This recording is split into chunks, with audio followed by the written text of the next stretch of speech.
ఓం సాయిరామ్. బాబా భక్తులందరికీ నమస్కారం అండి. మన బాబా గారి దయ వల్ల మనందరం బాగుండాలి, సంతోషంగా ఉండాలని కోరుకుంటున్నాను ఫ్రెండ్స్. ఇక ఈరోజు మన బాబా గారు అందించే సందేశం ఏమిటంటే, ఈ వీడియో మీరు ఫస్ట్ టైం చూస్తుంటే ప్లీజ్ లైక్ చేయండి, షేర్ చేయండి, సబ్స్క్రైబ్ చేయండి ఫ్రెండ్స్. మన బాబా గారు ఈరోజు అందించే సందేశం ఏమిటంటే గనుక, నీ జాతకాన్నే మారుస్తాను, నీ విధిని తిరగరాస్తాను, చూడగానే ఈ సాయి మాట ఒక్కసారి విను అని చెప్పి బాబాగారు మనకు ఒక మంచి సందేశాన్ని తీసుకువచ్చారండి. ఆ సందేశం ఏమిటి, ఏం చెప్పబోతున్నారు అని. బిడ్డ, నీకున్న అన్ని గెలుపులకి, విజయాలకి జాతకం కారణం, నా గ్రహాలే కారణం. అప్పుడే నా జాతకాన్ని చూపించుకోవాలి అనే కదా నువ్వు ఆలోచిస్తున్నావు. ఈ సాయి బిడ్డవైన నువ్వు జాతకం గురించి ఆలోచించవద్దు.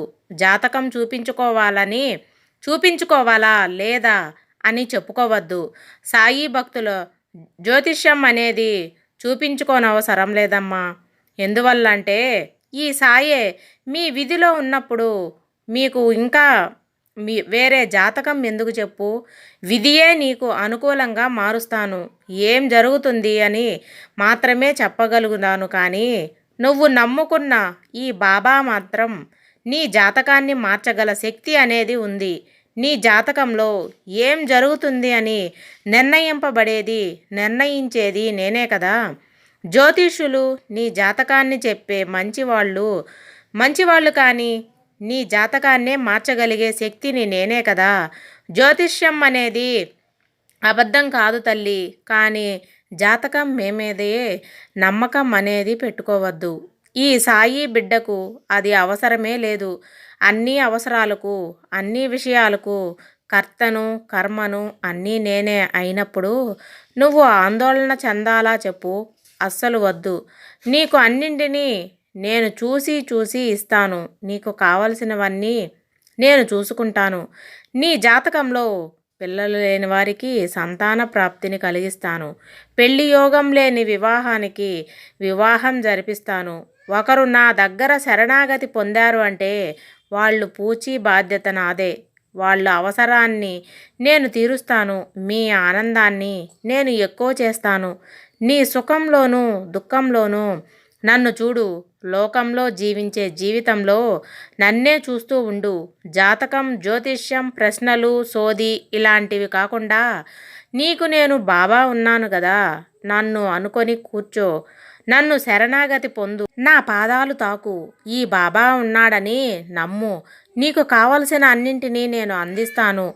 జీవితమే ఒక పోరాటం అని అనుకున్నప్పుడు ఎవరి సహాయం నీకు అవసరం లేదు. ఎలాంటి పరిహారాలు ఈ సాయి బిడ్డవైన నీకు అవసరం లేదు. అవసరంగా నీ డబ్బులని ఖర్చు చేసుకోవద్దు. అన్ని కోరికలు, అన్ని ప్రార్థనలు ప్రతి ఒక్కటి తీరుస్తాను.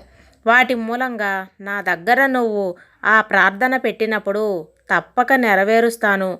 నీ మనసుని ధ్యానంలో ఉంచుకో. నీకున్న గందరగోళంలన్నీ ఏమి చేయదు.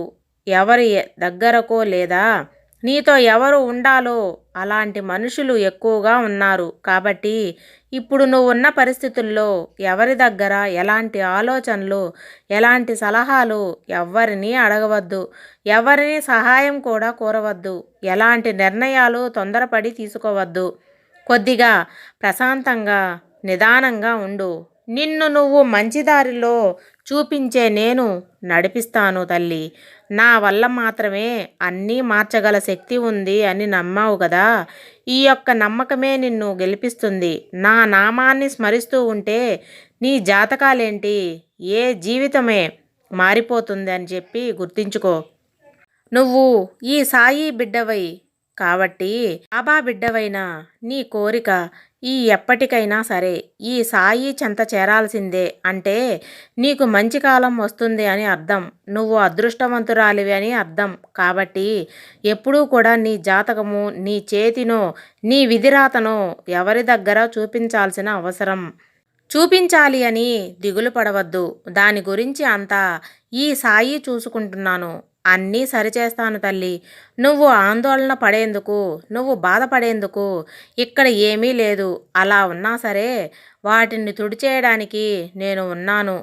అంతా మంచిగా జరిగేందుకే కొత్త దారుల్ని నేను చూపిస్తున్నాను. ఇప్పుడు అర్థమైంది కదా! ఇక నుంచి నీ జాతకం తీసుకొని ఎక్కడెక్కడికో తీసుకొని వెళ్ళాల్సిన అవసరం లేదు. నీ పాదాలు అరిగేలా తిరగవద్దు. నీ పాదాలన్నీ నా ఆలయం వైపు వెతుక్కుంటూ నీ మనసు నాలో నిలుపు. నీ యొక్క నాలుక పైన నామ జపాన్ని స్మరిస్తూ ఇక నీకైన జీవితాన్ని నేను మంచిగా మార్చడమే ఆలస్యం. ఆందోళన చెందకుండా ప్రశాంతంగా నీ బాబా ఉన్నాడు అని నమ్మకంతో నెమ్మదిగా ఉండు. నన్ను నమ్మావు కదా, అంతా మంచే జరుగుతుంది. ఈ సాయి ఉండగా నీకు భయం ఎందుకు చెప్పు? ఏదైనా నడిపించగల దేవుడి అని నువ్వు నమ్మినప్పుడు, నువ్వు కష్టపడుతున్నప్పుడు నీకు అండగా ఉండకుండా ఎందుకుంటాను? నన్ను ప్రార్థించిన నీకు అంతా మంచే జరుగుతుంది. నీ మనసు పక్వపరిచి ఏది చేయాలి, ఏది చేయకూడదు అని తెలిసేలా నేను చెప్తాను. నా శరణాగతి పొందిన నీకు అంతా శుభంగా ఉంటుంది. ఏ చెడు కూడా నీ దరిదాపుల్లో రానివ్వకుండా చేస్తాను. నువ్వు ఎంతకాలం కష్టకాలంలో ఉన్నా కూడా నీకు ఆ కష్టాన్ని కడవరకు రానివ్వను. నీకు వాటి కడవరకు రానివ్వకుండా మొదట్లో నిన్ను చూచేది నీ కష్టాలన్నీ పటాపంచలు చేస్తాను. ఏదైనా చేసి నీ కష్టాన్ని విడిపించుకోవాలి అనే కదా నువ్వు ఆరాటపడుతున్నావు. నువ్వు ఏమి చేయనవసరం లేదు. ఈ సాయి మీద నమ్మకం మాత్రం పెట్టు. నీకు అంతా మంచే జరుగుతుంది. ఈ సాయితో ఉండగా నీకు భయమెందుకు బిడ్డా? ఇదండి మన బాబాగారు అందించే సందేశం. మీకందరికీ నచ్చిందని అనుకుంటున్నాను ఫ్రెండ్స్. సర్వేజన సుఖినో భవంతు. జై సాయిరాం.